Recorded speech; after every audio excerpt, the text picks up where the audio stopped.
नमस्कार, मैं हूं मोहम्मद आसिफ। यूपी में चुनाव होने वाले हैं और तमाम पार्टियों की जो संकल्प पत्र है, मैनिफेस्टो है, वो धीरे धीरे तैयार किया जा रहा है, जिसमें सबसे ज़्यादा अगर इसको लेकर तैयारियां की गई है तो वो कांग्रेस पार्टी की तरफ से। इसके लिए नेताओं को बनाया गया, नेताओं को घर घर भेजा गया ताकि ये मैनिफेस्टो बढ़िया से बनाया जा सके, ताकि लोगों को आसानी तरीके से लुभाया जा सके।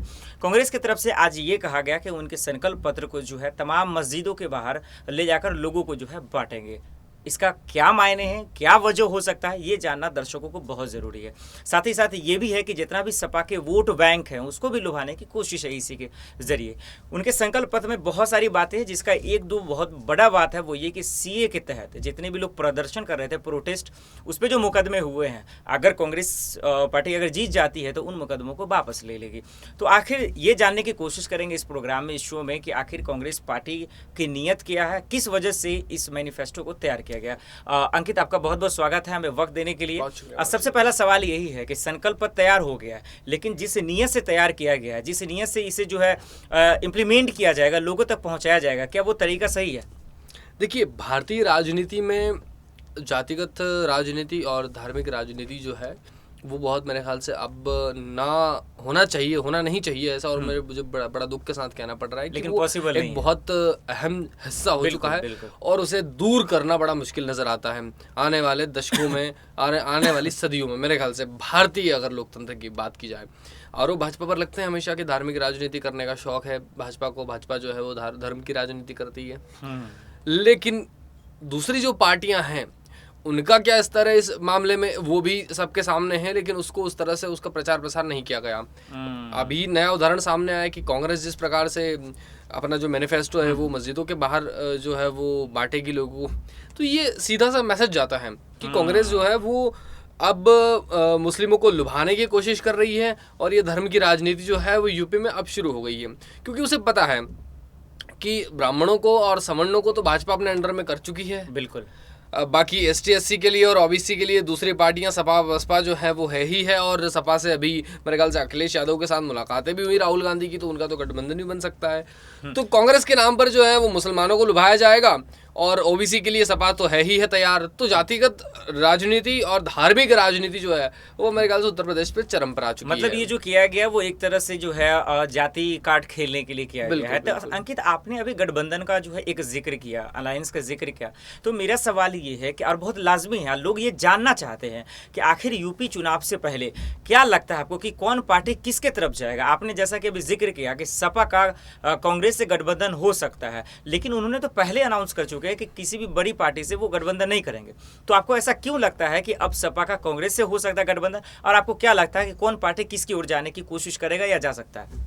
देखिए, पार्टियों के अगर मैं लिस्टिंग की बात करूं तो यहाँ पर सीधा सीधा साफ समझ में आता है कि भाजपा सवर्णों और ब्राह्मणों को टारगेट शुरुआत से कर रही है। उसके बाद अभी यूपी के जितने भी जाट हैं उनको भी जो है वो टारगेट कर दिया गया। अलीगढ़ में भी नई यूनिवर्सिटी बनाने की जाट राजा के नाम पर जो है वो पहल की गई है।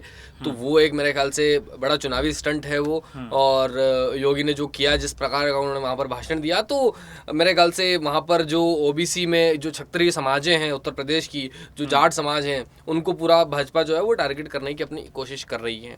और अभी एक और उदाहरण आपने, अभी हम जिस पर चर्चा कर रहे हैं, अभी कांग्रेस जो है वो मस्जिदों के बाहर मैनिफेस्टो बांटेगी, और सपा से गठबंधन का पूरे चांसेस है, मेरे ख्याल से 90% चांस है उनकी कि उनका गठबंधन हो जाए।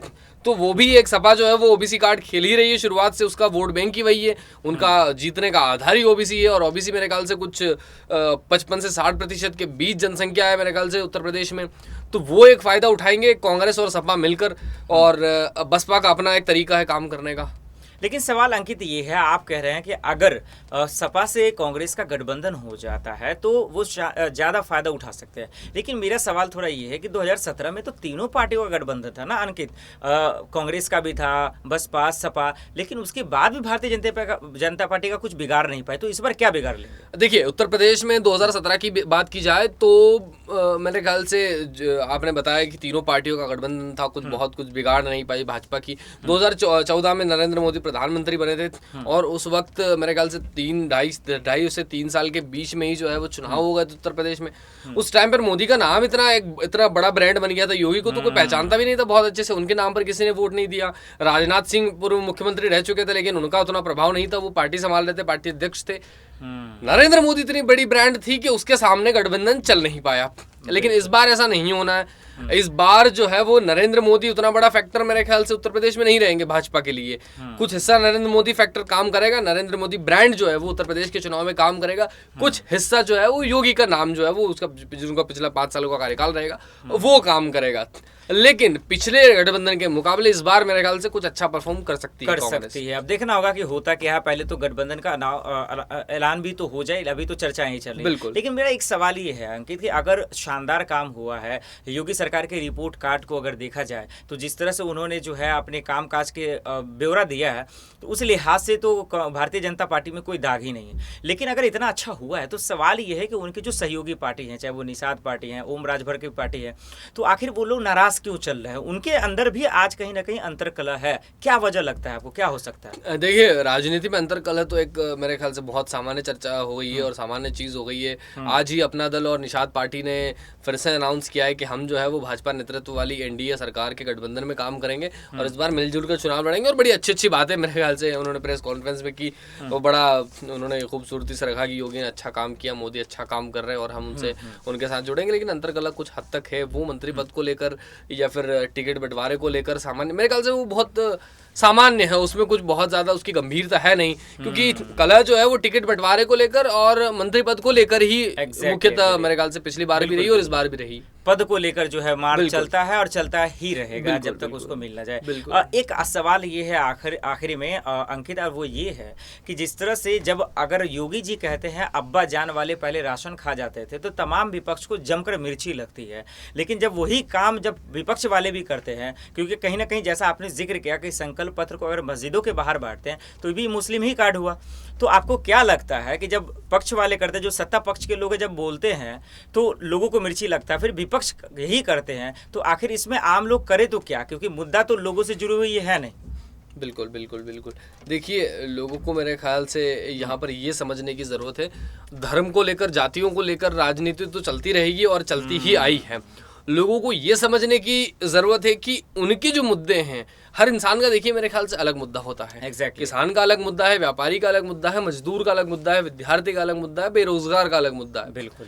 उसको जो लग रहा है कि मेरा मुद्दा किस लिए है, मेरा मुद्दा कौन सी पार्टी जो है वो मेरे मुद्दे को समर्थन कर रही है, मेरा काम कहाँ हो सकता है, कौन नेता मेरा काम कर सकता है, तो मेरे ख्याल से वो डिपेंड करता है। बिल्कुल। धर्म को लेकर वोट देना मेरे ख्याल से अभी खतरनाक है, भारतीय राजनीति के लिए, भारतीय लोकतंत्र के लिए खतरनाक है मेरे ख्याल से। लेकिन तमाम पार्टियां इसलिए तवज्जो दे रही हैं क्योंकि उन्हें वोट की जरूरत है, उन्हें काम काज पे ध्यान देने से कोई फायदा है नहीं, क्योंकि उन्हें पता है कि आज के जमाने में जो विकास का बात करता है उन्हें जो है सत्ता में जगह नहीं दिया जाता है। लेकिन आपने बिल्कुल सही कहा कि लोगों की अब जिम्मेदारी है कि नेताओं को मजबूर करे कि वो लोगों से जुड़े हुए मुद्दे पे बातचीत करें। बहुत बहुत शुक्रिया हमें अंकित वक्त देने के लिए और इन तमाम सवालों का जवाब देने के लिए। फिलहाल के लिए इतना ही, बाकी खबरों के लिए देखते रहें SPN9 न्यूज़। नमस्कार।